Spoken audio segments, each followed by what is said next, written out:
ஜல்லிக்கட்டுக்கு ஆதரவான தங்கள் கருத்தினை பொங்கல் திருநாளில் பதிவு செய்வதற்காக தமிழகம் முழுவதும் பல்வேறு இடங்களில் தமிழ் ஆர்வலர்களும் இளைஞர்களும் போராட்டத்தில் ஈடுபட்டு வருகின்றனர். சேலம் மாவட்டம் ஆத்தூர் பேருந்து நிலையம் அருகே ஏராளமான இளைஞர்கள் ஜல்லிக்கட்டுக்காக ஆர்ப்பாட்டத்தில் ஈடுபட்டு வருகின்றனர்.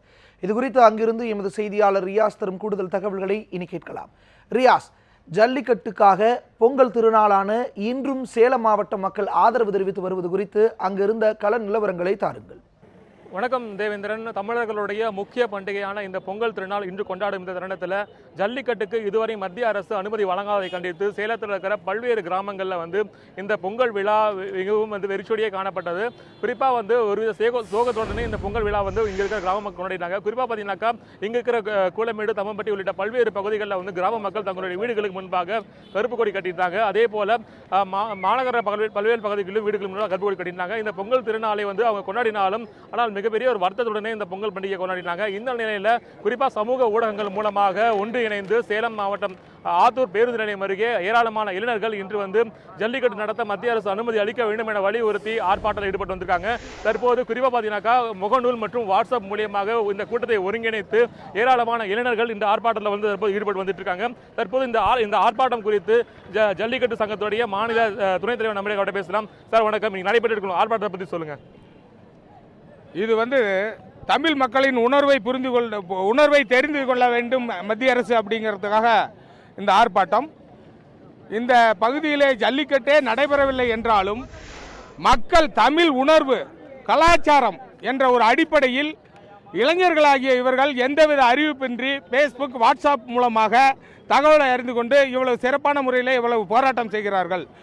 அது மட்டுமல்லாமல் 1964 இந்தி எதிர்ப்பு போராட்டத்திற்கு பிறகு ஒரு போராட்டத்திற்கு தமிழக மாணவர்கள் முழுமையாக கொதித்து எழுந்து ஒரு போராட்டம் நடக்கிறது என்றால் அது இந்த ஜல்லிக்கட்டுக்காகத்தான் என்பதை மத்திய அரசும் உச்ச நீதிமன்ற நீதிபதிகளும் முதலில் தெரிந்து கொள்ள வேண்டும். காரணம்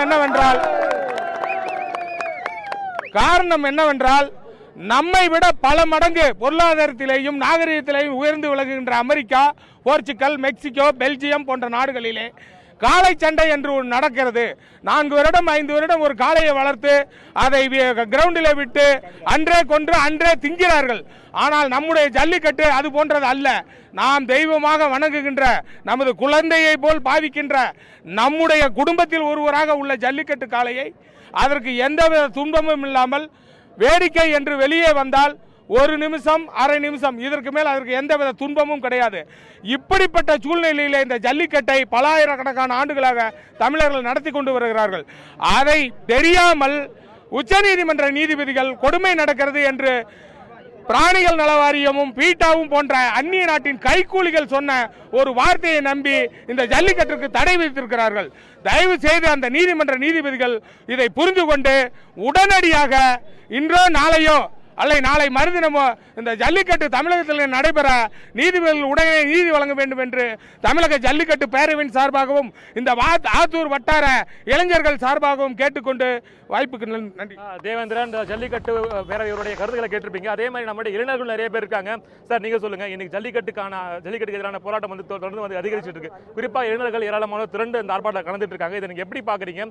குறிப்பா இன்னைக்கு மதுரையில் நடைபெற்ற இந்த போராட்டங்களை தடையடி நடத்திருக்காங்க காவல்துறை. எப்படி பாக்குறீங்க இதெல்லாம்? நீங்க மத்திய அரசு தொடர்ந்து தமிழர்களுக்கு வஞ்சகம் செஞ்சுக்கிறதா தான் நினைக்கிறோம். நீங்கள் மாடுகளை வதை செய்யறதா சொல்கிறீங்க. அப்போ நாங்கள் மாடுகளை வதை செய்யறதா இருந்தால் ஏன் இந்தியாவிலிருந்து உலகத்திலே அதிகபட்சமான மாட்டு இறைச்சி ஏற்றுமதி ஆகுதுங்கிற கேள்வி எழுது. கேரளாவில் யானை சண்டை நடக்குது. யானையை பயன்படுத்துகிறாங்க கோயில் விழாக்களில். நம்மளுடைய இராணுவத்தில் குதிரைகளை பயன்படுத்துகிறாங்க. நம்மளை சுற்றி இருக்கிற எல்லா மாநிலங்களிலும் குதிரை பந்தயங்கள் நடைபெற்றுக்கிட்டு தான் இருக்குது. ஆனால் தொடர்ந்து தமிழர்களுடைய இந்த விளையாட்டின் மீது மட்டும் இவங்க கவனம் திரும்புறதுக்கு காரணம் தமிழர் பண்பாட்டின் மீதான ஒரு அழுத்தமாக, ஒரு போராகத்தான் இதை நம்ம பார்க்குறோம். அதனால் தொடர்ந்து இத்தனை ஆண்டு காலமாக சட்ட அனுமதி கிடைக்கும்னு தமிழர்கள் பொறுமையாக காத்திருந்தாங்க. இனிமேல் தமிழர்கள் பொறுமையாக காத்திருக்க முடியாது. தடையை மீறி இந்த ஆண்டு தமிழ்நாடு முழுவதும் ஜல்லிக்கட்டு நடத்தப்படும்.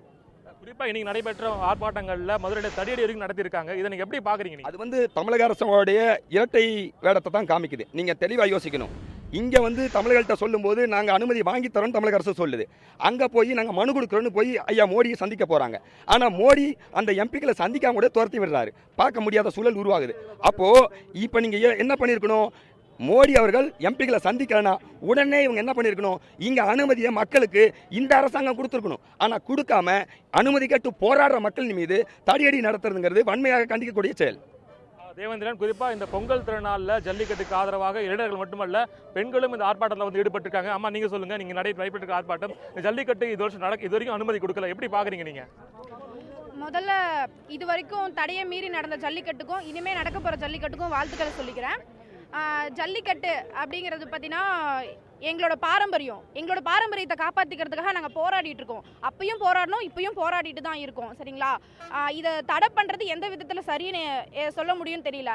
இப்போ எங்களோட பாரம்பரிய விளையாட்டை நாங்கள் விளையாடுறதுக்கே நாங்கள் ஒருத்தவங்க கிட்ட பெர்மிஷன் கேட்கணும். அதை இனிமே தான் நாங்கள் பண்ணணும்னு தோன்றப்போ இது எவ்வளோ பெரிய தப்புன்னு உங்களுக்கு புரியணும்னு நினைக்கிறேன். எங்கள் பாரம்பரிய விளையாட்டுக்காக நாங்கள் போராடுறத நினச்சி ரொம்ப சந்தோஷப்படுறோம். கல்லூரி மாணவர்கள் எல்லாரும் சேர்ந்து இந்த விஷயத்தை செய்யறதை நினச்சி நாங்கள் நிறைய பெருமை. தேவேந்திரன், குறிப்பா பாத்தீங்கன்னாக்கா இந்த மத்திய அரசு அனுமதி வழங்கவிட்டாலும் ஜல்லிக்கட்டு நடத்தும் தெரிவிக்கிறாங்க. குறிப்பா இளைஞர்கள் மத்தியில் எவ்வளவு பெரிய ஒரு எழுச்சியான ஆர்ப்பாட்டம் என்பது தற்போது நடைபெற்று வந்துட்டு இருக்கு. இதுல அதிக சொல்லப்படியா பார்த்தா ஏராளமான இளைஞர்கள் தான் இந்த ஆர்ப்பாட்டத்தில் வந்து கலந்துட்டு இருக்காங்க. தொடர்ந்து வந்து மத்திய அரசுக்கு எதிராக அவங்க கோஷங்களை எழுப்பி தடைகளை மீறி இந்த ஆண்டு ஜல்லிக்கட்டு நடத்தவும் சொல்லி இவங்க தெரிவிக்கிறாங்க. தேவேந்திரன்.